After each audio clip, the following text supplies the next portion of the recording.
My parents wanted me to marry someone who was equal in wealth and status, so I had to give up a very meaningful long-distance relationship by throwing myself into another potential relationship. Growing up in an affluent family where lineage and legacy were as crucial as the air we breathed, Isla, always knew that expectations loomed large over every decision. My parents, both scions of venerable families, held not just wealth, but a certain status that came with responsibilities and unspoken rules. In the circles we frequented, gala dinners, charity balls, and high-profile weddings, every interaction was subtly underscored by considerations of social standing and marital alliances. My parents, both products of similarly strategic marriages, seemed content or at least compliant with the life they had constructed together. From a young age, they impressed upon me that marriage was as much about enhancing familial ties and securing economic stability as it was about personal compatibility. It's not just whom you marry, my father would often say, but what that union brings to the family that matters. Against this backdrop of opulent expectation, I met Colin during a study abroad program in college. Unlike my high society acquaintances back home, Colin came from a modest background and carried an air of freedom that was both alluring and terrifying to someone like me. Our connection was instantaneous and profound. We shared long conversations into the night, dreams of a future unconstrained by the rigid frameworks of our upbringings. But as our semester abroad waned, the reality of maintaining a relationship over thousands of miles began to set in. Our connection deepened with each passing day, fostered by the shared discovery of a foreign land and the exhilarating freedom it offered from our usual constraints. We were two souls unburdened by the expectations that typically defined our lives back home. In Colin, I found not just a partner, but a kindred spirit who understood my quirks and dreams. Our love was a vibrant tapestry of shared adventures, late-night conversations under starlit skies, and promises of a future together. However, as the program neared its end, the reality of our geographical separation loomed large. Returning to our respective countries, thousands of miles apart, introduced the first major test of our relationship. The challenges were manifold. Time differences and conflicting schedules often turned our attempts at communication into exercises of patience and persistence. The physical absence was palpable. Each missed call or delayed message felt like a widening gap between our worlds. Yet we persevered, driven by a love that felt like it could overcome even the staunchest barriers. Maintaining our bond across continents presented logistical and emotional challenges. Scheduling calls across different time zones required meticulous planning and often led to sleep-deprived nights. Each missed connection or delayed response sowed tiny seeds of doubt and loneliness, testing our resolve. The physical absence was a constant ache, an empty space that no amount of digital communication could fully satiate. Yet our commitment didn't waver. We filled letters with dreams of reunions and plans for a future where distance would no longer separate us. Parallel to this, the pressures from my parents about marriage and expectations began to intensify. Raised in a world where social status and connections were paramount, they viewed marriage not just as a union of two individuals, but as a strategic alliance that could enhance familial prestige and economic opportunities. They were unaware of the depth of my relationship with Colin, a fact I kept hidden, knowing well their expectations. Back home, the pressure from my parents didn't wane. They were unaware of the depth of my relationship with Colin, but sensed my increasing distraction. "We hope you understand the importance of choosing someone suitable," my mother would often remind me, her tone both caring and cautionary. "Someone who understands our way of life and can uphold the responsibilities that come with our family name." Their hints were not subtle, often dropping names of eligible bachelors from families whose social credentials matched or exceeded our own. Each mention of a potential match was a clear signal of their expectations. They envisioned a partner for me who was not just a companion, but a strategic alliance, someone who could merge wealth and influence as adeptly as they had. Among these suggestions was Ian, a man whose social and financial stature impeccably matched the criteria set by my family. Their idea of a suitable match was someone like Ian, a family friend who was the epitome of propriety and social stature. Ian was well aware of the unspoken rules of our social circle, his life trajectory meticulously planned to uphold and advance his family's legacy. My parents often hinted at the benefits of such a match, citing Ian's accomplishments and his family's esteemed position in society. They stressed the importance of preserving our lifestyle and the responsibilities that came with our heritage, often making pointed remarks about the advantages of marrying someone who understood our values. Each mention of Ian or any other eligible bachelor was a clear reminder of the life they envisioned for me, a life that felt increasingly at odds with the one I imagined with Colin. As these two contrasting expectations collided, I found myself caught in a tumultuous internal struggle. Choosing Colin meant defying familial expectations and facing potential ostracism. Choosing to comply meant sacrificing a love that felt once in a lifetime. This conflict laid the groundwork for a decision that would not only define my future, but also challenge the very foundations of my identity and values. As the months passed, the dichotomy between my secret love for Colin and my public facade of the dutiful daughter grew starker. Each conversation about my future, laden with implications of duty and tradition, felt like a gentle nudge towards a path that I was increasingly unsure I wanted to follow. Yet the thought of disappointing my parents, of turning my back on the life they had envisioned for me, was daunting. Caught between the deep, genuine love I had for Colin and the weight of familial expectations, I stood at a crossroads not just of choice, but of identity and true desire. After our semester in Italy came to an end, Colin and I found ourselves back in our respective countries, him in Canada and me in the US.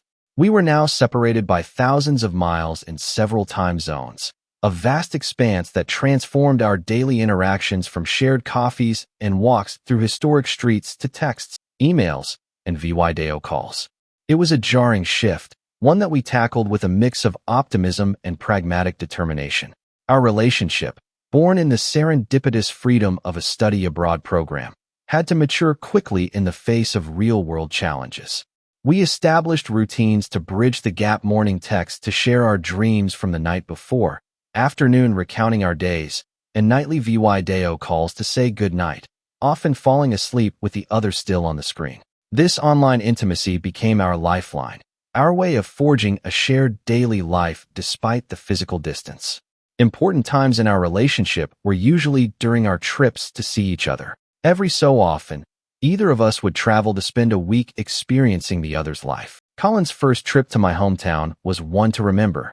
I showed him my go-to spots like the snug bookstore that served the best coffee and the secret river trails. Seeing him fit into my life and engage with my world made our relationships seem more real. But these trips also showed the differences in our lives. Colin's laid-back attitude contrasted with the more serious, formal manners in my social circles. One night at a dinner party my parents held with their friends, it became clear that our backgrounds were quite different. Colin, who loves to chat, started talking about a political topic that people in this group normally avoid. The atmosphere in the room changed. You could almost hear people's silent judgment. Afterwards, my mom pulled me aside looking both worried and irritated. She said, "Colin is a charming fellow, but he doesn't get our customs. This isn't just about being polite, Isla. It's about finding someone who can fit into our world," she told me gently. Despite these challenges, Colin and I continued to find joy in our shared moments, whether virtual or in person. One significant moment was our shared birthday celebration. We had birthdays just days apart. Colin surprised me by arranging a virtual dinner date. He sent the same meal to my apartment from a local gourmet restaurant, and we dressed up as if going out. We ate, laughed, and opened gifts over video, creating a sense of closeness that defied the physical miles between us. Yet the strain of maintaining such a relationship was never far from the surface. Each goodbye at the end of visits grew harder, the return to our separate lives more jarring. Our digital communications, while vital, couldn't fully compensate for the lack of physical presence. We began to face the inevitable frustrations and miscommunications that come with long-distance relationships. Messages could be misinterpreted, and delays in replies often spiraled into unnecessary conflict. Amidst this, the pressure from my parents didn't wane. They watched my growing attachment to Colin with increasing disapproval. After one particularly poignant departure from Colin, they sat me down for a talk that felt more like an intervention. "We know you care for him," my father began, his tone serious. "But consider your future, Isla. Think about the stability and opportunities the right marriage can bring. They mentioned Ian again, highlighting his recent successes and how well he was positioned to take over his family's business empire. You need someone who understands the responsibilities that come with your status, someone who can be more than just a romantic partner, my mother added, her voice a mix of pity and pragmatism. Ian is coming to the next gala. Spend some time with him for your own sake. These conversations left me torn. I loved Colin, but the weight of my parents' expectations and the practicalities they presented were difficult to dismiss. Was I being naive and holding on to a relationship that was so fraught with challenges? Or was it braver to stick to a path that felt true to my heart, even if it was laden with obstacles? The conflict was not just about choosing between two men, it was about reconciling two very different signs of love and life. Each path offered its own set of rewards and regrets, and choosing felt like an impossible task. As months turned into a year, the pressure from my parents began to mount with an intensity that couldn't be ignored. Their initial hints and subtle nudges about finding a suitable partner soon evolved into overt conversations and undeniable demands. Each time Colin and I faced a hurdle or a misunderstanding intensified by the distance, my parents' voices grew louder, their arguments more forceful.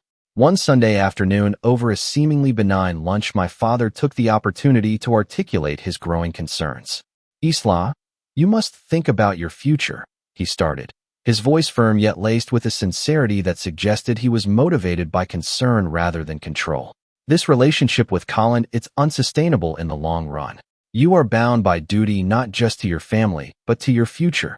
The way he spoke of duty, it felt as though he viewed my relationship as a whimsical phase, one that needed to be corrected before I veered too far from the prescribed path. My mother, ever the diplomat, chimed in gently. "We only want what's best for you, darling. Someone who can be present, who shares your background and understands the life you are accustomed." Her words, meant to soothe, only added weight to the burden of choice that lay on my shoulders. The arguments caused a lot of inner turmoil for me. On the one side, there was Colin, who brought joy and real connection into my life. He loved me for just being me, not because of my money or social status. On the other side were my parents, who had made successful strategic alliances throughout their lives and wanted the same for me. The idea of letting them down and breaking away from our family's traditions and expectations was scary, but the thought of losing Colin was just as scary. I felt like I needed his love as much as I needed to breathe. During this time of confusion, my parents introduced me to Ian, an old family friend who was a regular in our social group. He was as much a part of our social scene as the art that decorated our house. Ian was everything my parents respected: successful businessman, smart, and well-mannered. He was refined, and his discussions were full of talk about the stock market and cultural investments. He was very polite. One night, my parents held a dinner party to officially introduce me to Ian. They invited a few others, but it was clear this event was meant for Ian and me to get to know each other. Ian was nice, he was careful in his approach, and showed polite interest in what I did. He talked about operas, fundraisers, and recent business events he'd been to. These subjects were ones I knew about, but they were quite different from the deep chats I had with Colin about our dreams, music, and places we wanted to sit. Seeing Ian in our fancy dining room, chatting easily with people who had a lot of power and clout, I couldn't help but compare him to Colin. Colin's eyes lit up when he talked about non-traditional ideas, while Ian had a very calm look in his eyes. Colin made me laugh with his impersonations and spontaneous humor, while Ian's smile, although friendly, felt practiced. My parents watched us approvingly, nodding every time Ian and I had a polite conversation. I realized then that my parents saw Ian as the perfect choice for me. They believed he both understood and was a part of the world they highly valued. "You've been sick so often, Lisa." "I'm sorry." Tears rolled down her cheeks, and I felt a sting in my nose, quickly wiping away the tears welling up in my eyes. I had grown up and gradually understood my mother's suffering. I loved her very much. In front of her, I always tried to be strong so she wouldn't worry. Seeing her frail back, her tender care for me, and her graying hair, I could hold back any longer. I burst into tears like a child. I hugged my mother tightly, and she cried too, continuously stroking my back. "Lisa, my dear, don't cry. You've been through so much, haven't you? I love you so much, and I'm so sorry. You have nothing to apologize for. Mom, I love you so much too," I managed to say through my sobs. We hugged each other, crying uncontrollably.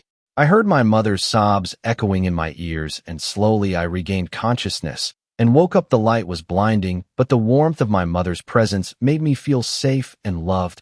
"Oh, my beloved daughter, you're awake." "My daughter is awake, Lily. Go call the doctor." My mother held my hand, looking at me longingly with tearful eyes. I felt the warmth, the love of my mother, a sacred affection that comforted my soul. Her presence was like a beacon of hope, pulling me out of the darkness I had been engulfed in. The doctor came, checked my pupils' blood pressure and pulse. He said I was fine thanks to my mother's timely discovery and bringing me to the hospital. My life was saved. I had been in the emergency room for about 4 hours and then remained in a coma for 50 hours. During that time, facing death, I had dreams about the things I had experienced, and I realized I wanted to live. I no longer wanted to die. I wanted to live for myself, for my mother, and for those who loved me. The painful experiences that happened to me were not something anyone wished for. It wasn't my fault, but I had to accept and overcome my destiny. Through the window of the hospital room, I watched the sky outside and took a deep breath. Around me were patients fighting illness day and night to cling to life. I felt truly regretful seeing their struggle. I realized how precious life is and how much I had taken it for granted. "How are you feeling?" my mother asked, her voice filled with concern and relief. "I'm fine now. I'm sorry. I'll never worry you like this again." I responded, my voice weak but sincere. "I'm sorry too, Lisa. Oh, your father came to visit you. He also regrets everything that happened," she said, her eyes filled with a mix of sorrow and hope. I accidentally looked out of the hospital room and saw my father standing outside, watching me. Seeing me, he turned. I ran after him, my body still weak, but driven by a need to confront.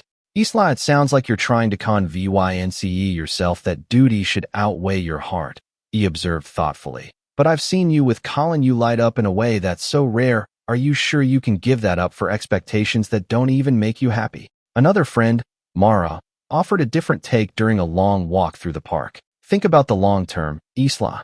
Love is critical, sure, but so is a shared life. Can Colin offer you not just love, but also a partnership that aligns with your aspirations and lifestyle?"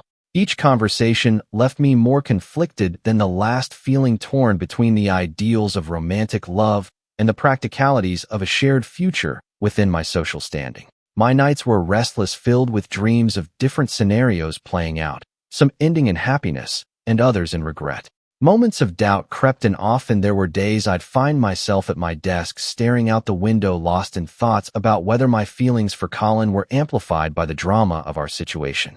Was it the thrill of the forbidden and the challenge of distance that made our connection feel more intense? Or was it truly the once-in-a-lifetime love it seemed to be? I questioned too my apprehensions about Ian. Was I being unfair to him, judging our potential future not by what it could genuinely offer, but by what it lacked in passion compared to what I had with Colin? Ian had never been anything but kind and considerate towards me. Could there be a deeper connection there, one that I hadn't allowed myself to explore fully because of my feelings for Colin?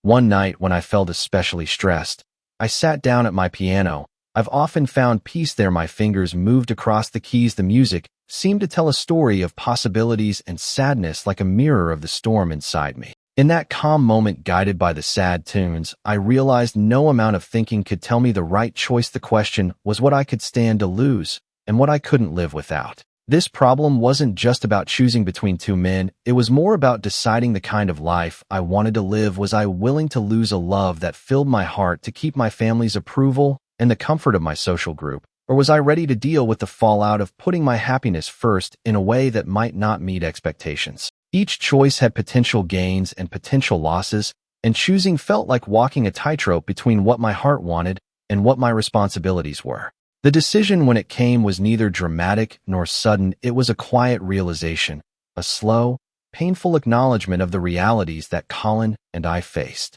The turning point happened during our usual video call, a call that started like any other with smiles and stories about our day, but underneath there was a weight of pressure that neither of us could ignore.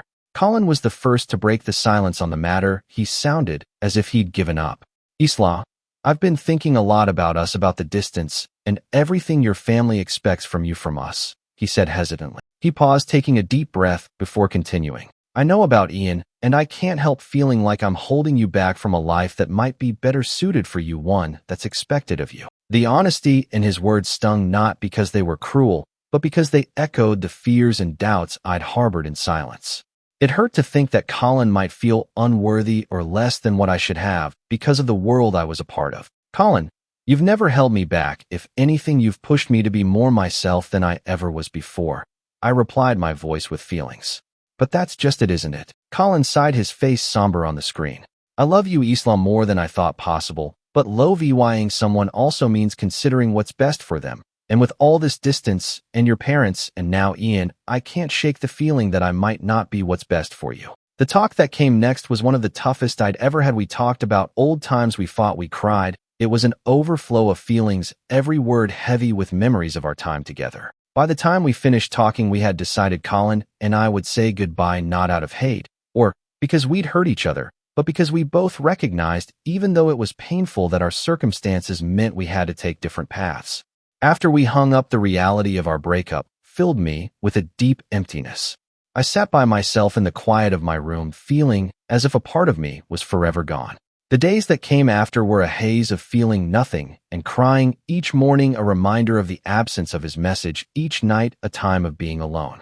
Going from the deep emotional bond one had with Colin to the formal polite talks with Ian was tough. My parents, seeing my change in behavior, were quick to help and support this new relationship. Ian was always a gentleman, respectful and thoughtful in the way he interacted with me. He was everything my parents liked and everything a good match should be.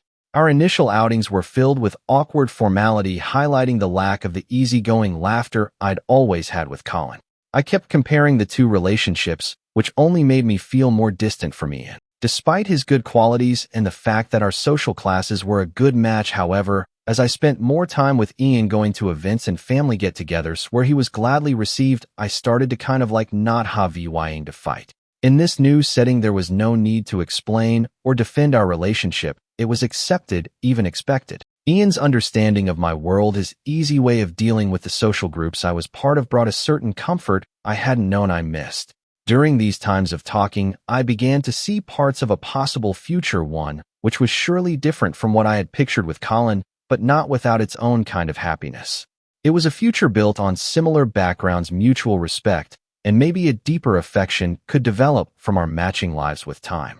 Deciding to end things with Colin and start a new part of my life with Ian was filled with emotional chaos and doubts, but it was also a choice formed by an understanding of my own values and the truths of the world I lived in. It was an acknowledgement that sometimes love is not just about passion and connection, but also about making choices that align with one's broad life path. As I moved forward with Ian, I held on to the hope that this new relationship, while different, could also be fulfilling in its own right, and that maybe, just maybe, it could grow into something meaningful and lasting. The weeks following my decision to end things with Colin and begin a relationship with Ian felt like walking through a haze. Each day was marked by a cocktail of emotions, including regret over what I had lost, some relief at not having to constantly defend my relationship, and constant worry about whether I'd made the right decision. Emotionally, I was drained. Memories of Colin haunted me. Small things like a title game we both loved or topics we talked about would make me feel deeply sad. Despite these pangs, there was also some relief, not because the relationship with Colin was over, but because I no longer had to go against my parents' hopes and what society thought was correct. This relief, though, was touched with sadness and guilt, like maybe I'd chosen the easier path, deciding to fit in rather than fighting for what my heart truly wanted. When I started dating Ian, my family's attitude changed from quiet disapproval to warm approval.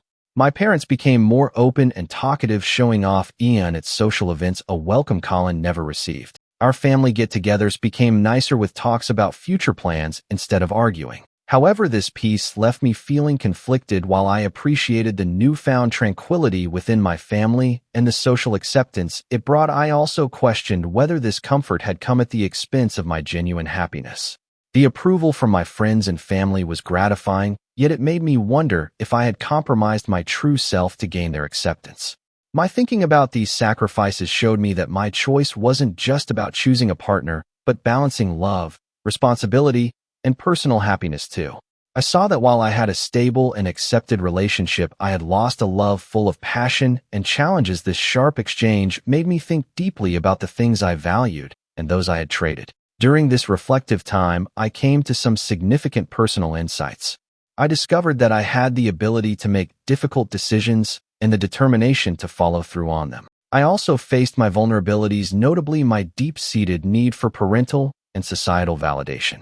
This understanding made me recognize how closely my identity was tied to my family's expectations, yet it also ignited a desire for more genuine self-expression. In the end, this journey taught me that personal growth often comes from the toughest choices. It gave me a better understanding of the complexities of human relationships, the nuances of love, and the often difficult path of self-discovery. This experience showed me that every choice comes with gains and losses, and real growth needs accepting this truth, learning from it, and moving forward with a better understanding of one's desires and values.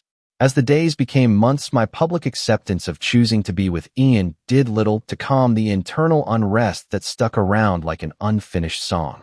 On the outside, I played the role expected of me, a girlfriend for a man who matched every the boxes my family had set. Ian was everything a woman in my shoes could want: kind, successful, and supportive, but deep down, there was a piece of me that remained unsettled, a whisper of what could have been that refused to be silenced. In the middle of these conflicting feelings, I couldn't help myself contacting Colin. It began with a careful message, a simple, "How are you?" that paved the way for more frequent chats. Colin, with his ever-generous heart, welcomed our interaction without hesitation. He listened as I shared my thoughts and feelings, the joy and the compromises, the fulfillment and the voids. These conversations became my refuge, a space where I could express my true self without the weight of expectations. Colin and I found a new pattern of friendship that let me think about the roads not taken without having to worry about commitment. He understood my situation with Ian and offered help, urging me to find happiness wherever it may be. This touch with Colin, while very different from our old romance, brought me a sense of peace. It was a connection to who I used to be, to the dreams we once had. The future of my relationships with Ian and Colin is uncertain. With Ian, I am the girlfriend he deserves on the surface, but deep down there are parts of my heart that he has never reached. With Colin, the love has changed into a non-romantic, yet deep affection that respects the past, but doesn't try to reinvent it. The difference in these relationships mirror the inner fight between responsibility and personal want, a balance I try to find every day. Thinking about this journey, I've learned that love is not always about extreme passion, but about understanding and growing. Duty is not just about meeting other people's hopes, but about fitting them with one's own happiness roadmap. This revelation has been both releasing and tough. It has taught me that personal contentment doesn't only come from sticking perfectly to any one ideal such as love or duty, but from the courage to admit and live with one's choices. In the quiet thinking about my experiences, I find a new thankfulness for the complexity of human feelings and relationships. Love can change, duty can progress, and fulfillment can come from the most surprising places. The key I've learned is to stay open to the chances of change and growth. As I think about the future, I hold on to a little hope that the choices I make, guided by both my heart and my responsibilities, will bring me to a place where I can accept all parts of my life, whether with Ian, Colin, or just myself. I am determined to seek a life that is not only acceptable, but truly fulfilling. The journey isn't about finding the perfect balance, but about handling the imperfections with grace and authenticity.